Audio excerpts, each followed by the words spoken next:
In the kinetic energy lesson that I've just put on to Microsoft Teams, there's a challenge, and this is I guess a talkthrough of the challenge of how to solve it. It's a hard question. It says, if we've got a ball, we throw it up in the air at 3.2 meters per second. The question is, how high does it go? And it seems like we haven't really got enough information to answer this question. But there's a hint there. It says, remember the law of conservation of energy. And the law of conservation of energy is that energy cannot be created or destroyed. It can only be transferred between energy stores. When we throw the ball up in the air, it's just after it's left our hands, it's got kinetic energy. And that kinetic energy is all of the ball's energy is kinetic energy, in fact. Once it's been thrown up, when it gets to the top of the throw, just before it starts coming back down again, at the top of the throw up here, it's not moving at all. You can imagine you throw the ball up, but when we get to here, it momentarily, if we could like freeze time, we'd see that the ball didn't have any speed at all. So it's got this speed of 3.2 meters per second at the beginning, but that's going to decrease, get to 0. And then it's going to speed up, going down, and it will get back to 3.2 meters per second again. But at the top, it's got a speed of 0. So where's that energy gone? Well, it hasn't got kinetic energy anymore, but it's actually got gravitational potential energy because it's up here now and it was down here. So the gravitational potential energy that this has got is because all of this kinetic energy must have turned into gravitational potential energy. So kinetic energy equals gravitational potential energy. And we can see actually here why we're really keen in physics to use the standard symbols. So actually I'm just going to change that. We're going to have EK equals EP, because EP is actually the symbol for gravitational potential energy. I'm just going to rub this out so that I've got some more space.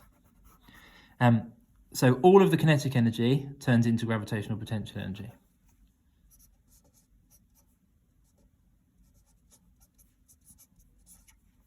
So the kinetic energy then, if we could work out the kinetic energy, we can then work out the gravitational potential energy. Once we know how much gravitational potential energy it's got, we can work out how high it is. And you might think we need to know the mass of the ball, but actually we don't. So I'm going to say that the kinetic energy, and I'll show you why, is going to be a half mv squared, which for us, it's going to be a half m times 3.2 squared. And actually, if I'm honest, I thought that I was picking really good numbers for this question, and I picked 3.2, and I've made a mistake here actually, because it would have been much easier for me to pick a 3 or a 4 to go here, but I didn't. I chose 3.2. So the kinetic energy then, we can't work it out because we've got this m here, but we can work out this stuff. We can do 3.2 squared, and we can times it by a half. So I get my calculator, so I've got 3.2 squared, and I'm actually, so that gives me 10.24. So I can write here that the kinetic energy is going to be a half times 10.24 times m.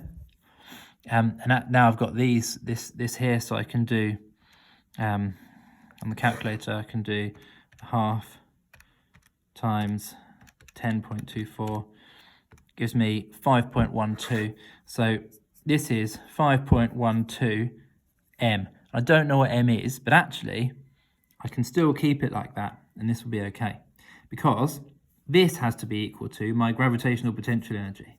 So my gravitational potential energy is 5.12 m, but also gravitational potential energy, there's a formula for it. It's mass times gravitational field strength times height. You can see here we've got an m on both sides. I'm just going to drag the camera down so that I've got more space to work with. So what we do here, I'm going to want to get rid of this m, so I've just got a number. So I can divide both sides by m, like we do in maths, and we find that 5.12 is equal to g times h. This g, it says in the question, actually is 10. So I've actually got 5.12 equals 10h. I want to get the 10 on its own. I want to make the h on its own, because I want to find the h, the height. I want to make h the subject. So I'm going to divide both sides by 10 to get h on its own here. And then I can find that 0.512 is equal to h, my height. Oh, sorry. It's equal to h, my height. You can just reorder those. It's more usual, isn't it, to have the quantity first and then the number. So height equals 0.512. That's in meters. So that's 51.2 centimeters. So that seems about right. Yeah, if you throw a ball up with a speed of 3.2 meters per second, that's roughly how high it will go. So it's worked out for us. We didn't need to know the mass of the ball, and I guess that's why it's a challenge, because I didn't tell you the mass of the ball, but it turns out you don't need to know the mass of the ball.